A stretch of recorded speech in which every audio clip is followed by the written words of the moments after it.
दोस्तों नमस्कार। नरेंद्र ओपिनियन में आपका स्वागत है। मैं हूं नरेंद्र सिंह।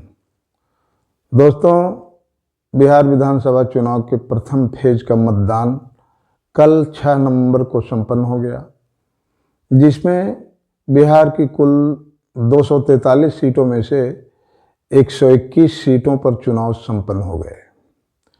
बाकी बचे 122 सीटों पर 11 नवंबर को मतदान होंगे और 14 नवंबर को परिणामों की घोषणा।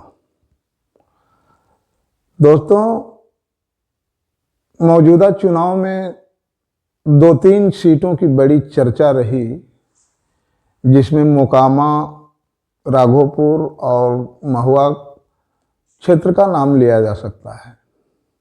मोकामा तो एक प्रत्याशी के समर्थक की हत्या के कारण काफ़ी सुर्खियों में रहा और राघोपुर को सुर्खियों में रहने का कारण रहा कि यहाँ से महागठबंधन के मुख्यमंत्री प्रत्याशी तेजस्वी प्रसाद यादव चुनाव मैदान में हैं। तीसरा जो विधानसभा क्षेत्र काफ़ी चर्चा में रहा वो है महुआ विधानसभा क्षेत्र। महुआ विधानसभा क्षेत्र में आरजेडी प्रमुख लालू प्रसाद जी के बड़े बेटे तेज प्रताप परिवार और पार्टी से निकाले जाने के बाद एक नई पार्टी जनशक्ति जनता दल बनाकर चुनाव मैदान में है और वहां से आरजेडी के प्रत्याशी मुकेश रोशन, जो पिछले 2020 से ही विधायक हैं। दोस्तों, 2015 के विधानसभा चुनाव में तेज प्रताप यहाँ से विधायक चुने गए थे और नीतीश कुमार के साथ आरजेडी की सरकार में स्वास्थ्य मंत्रालय का पदभार लगभग 2 सालों के लिए संभाला था। उसी कार्यकाल के दरमियान उन्होंने महुआ में मेडिकल कॉलेज के स्थापना की स्वीकृति दिलाने में कामयाबी पाई थी और अब वो मेडिकल कॉलेज लगभग बनकर तैयार है। इस चुनाव में ये मेडिकल कॉलेज तेज प्रताप के लिए एक गेम चेंजर के रूप में साबित हो रहा है, क्योंकि पार्टी और परिवार का समर्थन नहीं होने के कारण तेज प्रताप काफ़ी अलग थलग दिख रहे हैं। लेकिन जो उन्होंने महुआ में मेडिकल कॉलेज की स्थापना कराने में सफलता पाई है, उनके इस कार्य से महुआ के सभी वर्गों का समर्थन उनको प्राप्त होता दिख रहा है। जो सारे समीकरणों, जातीय धार्मिक समीकरणों पर भारी पड़ता दिख रहा है।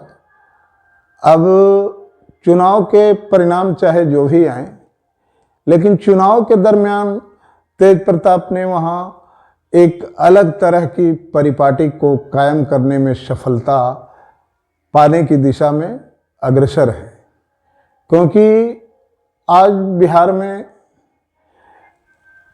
वोट का मुख्य आधार जातीय और सांप्रदायिकता ही है, जबकि तेज प्रताप ने इन सारे मुद्दों को पीछे करते हुए विकास के मुद्दे को वहाँ स्थापित करने में कामयाब होते दिख रहे हैं, क्योंकि वहाँ हर वर्ग के जो परंपरागत एनडीए के वोट हुआ करते हैं, उन्होंने भी एक मुश्त स्वर में इस बात की वकालत की है कि तेज प्रताप ने जो काम किया है उसके आधार पर यहाँ का वोट तेज प्रताप को जा रहा है और वो पार्टी से निकाले गए या जो भी हुआ उस बात का कोई असर नहीं, क्योंकि महुआ के लिए जो इन्होंने दिया वो किसी ने भी आज तक करने का काम नहीं किया है।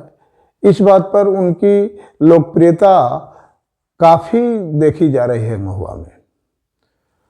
अब देखना है कि चुनाव परिणामों में इन सब बातों का कितना असर होता है और तेज प्रताप का परफॉर्मेंस असल में क्या निकल करके आता है सामने।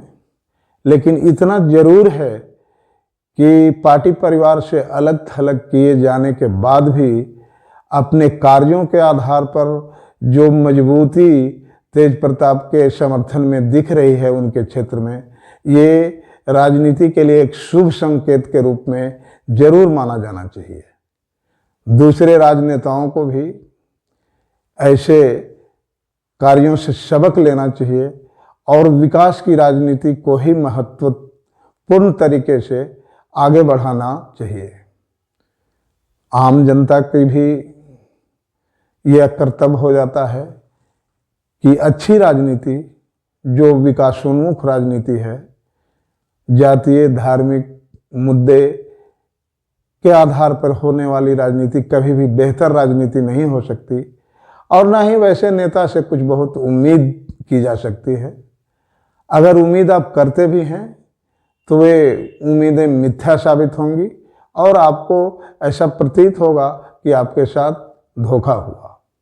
इसलिए बिहार के मतदाताओं से भी मैं अपील करना चाहूँगा कि राजनीति को साफ करने में अपना महत्वपूर्ण योगदान जरूर दें और अच्छे प्रत्याशियों को अपना मत देकर बिहार को बेहतर बनाने की दिशा में काम करें। माफिया, अपराधी तत्व जब आपके प्रतिनिधि बनकर विधानसभा और लोकसभा में जाते हैं तो ये समझ लीजिए कि देश और प्रदेश का क्या हाल होगा। इन्हीं सब बातों के साथ मैं अपनी बात समाप्त करता हूँ। नमस्कार।